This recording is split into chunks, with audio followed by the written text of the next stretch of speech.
Welcome back to the 100 Horror Films in 31 Days. I got in 3 films today in between watching NFL football, losing money actually, betting on NFL football. Bad day.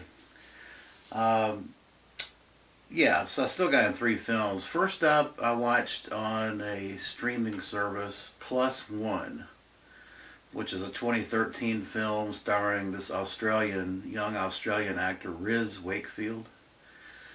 It's a doppelganger story. These college kids go to a party, and the party turns out to be um, some extraterrestrial force causes people to duplicate themselves, and the duplicated self is a much more vicious killer, kind of like a Jekyll and Hyde almost. That's each person's personality. That new doppelganger is a much more evil, vicious person than the original. And in between all that, you've got kind of your 20s breakup, makeup, love story in between. It was okay. It's a one-time watch. I give it a 5 out of 10. Then I watched the the blaxploitation classic Blackenstein, the Black Frankenstein. So this came out in 1973, and of course back in the early 70s, mid 70s, you had a slew of blaxploitation films that were very successful, including Blackula, uh, Shaft, things like that. So I guess it was inevitable that we were going to get a Black Frankenstein. Uh, the problem with the Blackenstein is that it's really not very good. It's not even entertaining. It's just a kind of a dull, plodding, inept mess, quite frankly. The guy that Now the backstory to this is very interesting. The guy that wrote and produced this was a lawyer in Hollywood named Frank Solatri. I believe that's how you pronounce it. Frank Solatri. And Frank was a criminal defense attorney that got involved with, as you can imagine, defending drug addicts and prostitutes and mafiosos. He died under mysterious circumstances in his home in 1982. Uh, the same home that was formerly owned by Bela Lugosi. And Frank loved horror movies, and it was his dream to kind of migrate from being an attorney to making horror movies. And of course, this was his first attempt. He didn't direct it. A guy named Levy directed it, but it's just bad. I mean, it's entertaining in spots, but the acting is so wooden and stiff, and it's just a plodding, inept mess. Essentially, the storyline is uh, a scientist uh, tells a Vietnam veteran that's been hurt, he's in the hospital, that hey, I can bring you back. I can bring you back to the way you were. I've got this magic potion, basically, that I can give you, and we can make you walk again. And the whole experiment gets derailed by the scientist's assistant, who is he's got motivations for this, but basically he switches the potion, and one of the potions he switches over is a Neanderthal potion. And so when the Vietnam vet gets this Neanderthal potion, he turns into what looks like Frankenstein's monster with this massive afro. Crazy stuff. The special effects were just terrible. I mean, it's laughable. It's laughable, funny, but it's just there's so many slow parts in this, and a lot of filler. Like there's scenes of at a black club, a nightclub, and that goes on. They've got people telling jokes and things like that. There's just a lot of filler, a lot of walking around. It's a tough watch, unfortunately, but because I love blaxploitation, but I would say that unless you're a hardcore blaxploitation fan, or you love drive-in schlock, 70s schlock, I would probably stay away from it. Now, having said that, though, this Severin release is excellent. It's got 2 cuts of the film, which, by the way, I watched so that you don't have to.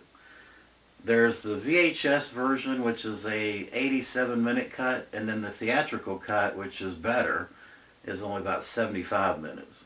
And the theatrical cut pares down quite a lot of the walking around and dead time that fills up this film.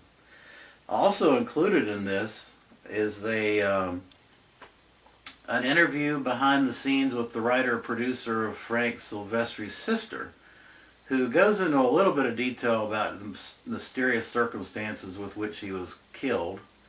There's also an archive broadcast from a TV station in Los Angeles that talks about the killing and Frank, which is very interesting. And then an interview with the guy that did the special effects. So I mean, it's a nice release. It's a nice release, but Blackenstein is kind of tough to sit through, unfortunately. And I love blaxploitation. I love Blackula. I love Scream, Blackula, Scream. But this is just a pretty inept attempt at horror. So yeah, that's Blackenstein. Then I watched a classic from 1942, and that is The Undying Monster.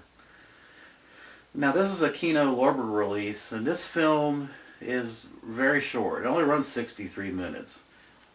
Special feature wise, there's a bunch of stuff on here. You've got 2 audio commentaries, one with Tom Weaver. Actually both I think have Tom Weaver and then a host of other people that are joining in. You've got a featurette on John Brom, who directed the film. John Brom was an interesting fella. He actually fled Germany because of Hitler, and then he lived to be like 90 years old in California. He made a number of films. He directed a number of films, so he's got an interesting little featurette on here about him. The other cast in this film is James Ellison, who lived to be like 90 years old, or 80 some years old, and then he fell down and broke his neck. That's how he died. And then Heather Angel is in this, and she was also a European immigrant that moved to California. But the film itself and the story is essentially it's a werewolf movie, but it really plays more like an Edgar Wallace, eerie ghost story or gothic murder mystery.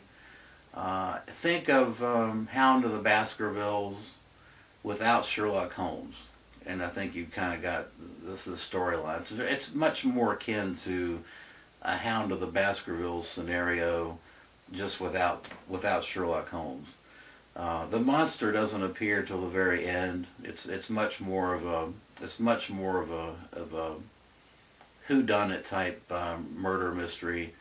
But still in all, it's a fairly engaging film, and I think it's well shot, and the settings are excellent. So if you're looking for some classic 1940s horror, and you got about an hour to spare, you could do worse than The Undying Monster, I think. Okay, well that'll wrap up day 22. I'm actually now at, I've broken 80 films, 40, I think that's like 42 or 43 first time watches, so over half of what I've watched this month are films I've never seen, which is a pretty good track record considering I've been watching horror films since the 60s. It's amazing how many I can still find that I've never seen before. That always amazes me that I can have such a high percentage. But if you've been watching these videos and following along, I've broken 80 films, and I should easily make 100 by the 31st. So with that, I will see you tomorrow. Thanks for watching.